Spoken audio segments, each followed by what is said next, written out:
ಏನಿಲ್ಲ, ಸುಮ್ಮನೆ ನಿಂತಿದ್ದೆ ಅಷ್ಟೆ. ನಿಮ್ಮಪ್ಪ ಹೇಳಿದ ಮಾತಿನ ಬಗ್ಗೆ ಯೋಚನೆ ಮಾಡ್ತಿದ್ಯಾ?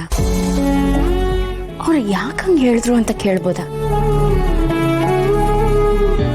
ಅದೆಲ್ಲ ಒಂದು ದೊಡ್ಡ ಕತೆ, ಇವಾಗ ಯಾಕೆ ಬಿಡಿ.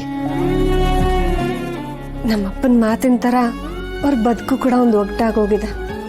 ಆದರೆ ಅವ್ರು ಯಾಕೆ ಇವತ್ತು ಆ ಥರ ಎಲ್ಲ ಮಾತಾಡಿದ್ರು ನನಗೊಂದು ಅರ್ಥ ಆಗ್ತಿಲ್ಲ. ಅಖಂಡ ಸೌಭಾಗ್ಯವತಿ ವ್ರತದ ಬಗ್ಗೆ ಮಾತಾಡ್ತಿದ್ಯಾ? ದೀಪಾ ಅವರೇ, ನನಗಿದ್ರಲ್ಲೆಲ್ಲ ನಂಬಿಕೆ ಇಲ್ಲ. ದಯವಿಟ್ಟು ನನ್ನ ಕ್ಷಮಿಸ್ಬಿಡು. ನಾನು ಈ ವ್ರತ ಮಾಡ್ತಿಲ್ಲ. ದುರ್ಗಾ, ಚಿರು ಅವ್ರಿಗೆ ಮತ್ತೆ ಶರತ್ ಅಣ್ಣನ ಪ್ರಾಣಕ್ಕೆ ಅಪಾಯ ಇದೆ. ಸೈಟಲ್ಲಿ ಆಗಿರೋ ಅನಾಹುತ ಬಗ್ಗೆ ನಿಂಗೆ ಗೊತ್ತೇ ಇದೆ ಅಲ್ವಾ?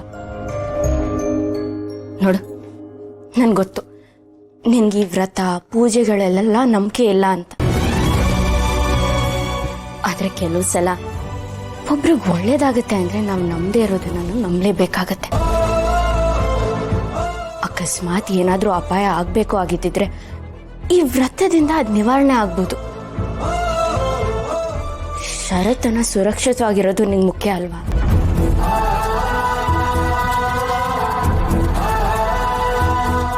ನೋಡು ದುರ್ಗಾ, ನಾವಿಬ್ರು ಈ ವ್ರತ ಒಟ್ಟಿಗೆ ಮಾಡಿದ್ರೇನೆ ಈ ವ್ರತ ಯಶಸ್ವಿ ಆಗೋದು.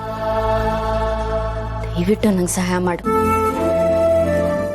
ನೋಡು, ನಾನು ಶರತ್ ಅಣ್ಣನ ಸುಮ್ಮನೆ ಅಣ್ಣ ಅಂತ ಕರೆಯಲ್ಲ, ಮನ್ಸಿಂದ ಅವ್ರನ್ನ ಅಣ್ಣ ಅಂತ ನಂಬಿದ್ದೀನಿ. ನನ್ನ ಕಷ್ಟ ಕಾಲದಲ್ಲಿ ಅವ್ರು ನಂಗೆ ತುಂಬಾ ಸಹಾಯ ಮಾಡಿದ್ದಾರೆ.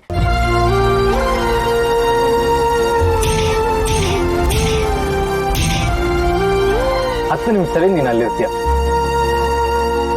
ನನ್ನದನ್ನ ಯಾವತ್ತೂ ಮರೆಯಲ್ಲ. ನಾನು ಹೇಗೆ ಶರತ್ ಅಣ್ಣನ ಅಣ್ಣ ಅಂತ ನಂಬಿದ್ದೀನೋ, ನೀನು ಚಿರು ಅವ್ರಿಗೆ ಅಣ್ಣನ ಸ್ಥಾನ ಕೊಟ್ಟಿದ್ಯಾ ಅಲ್ವಾ?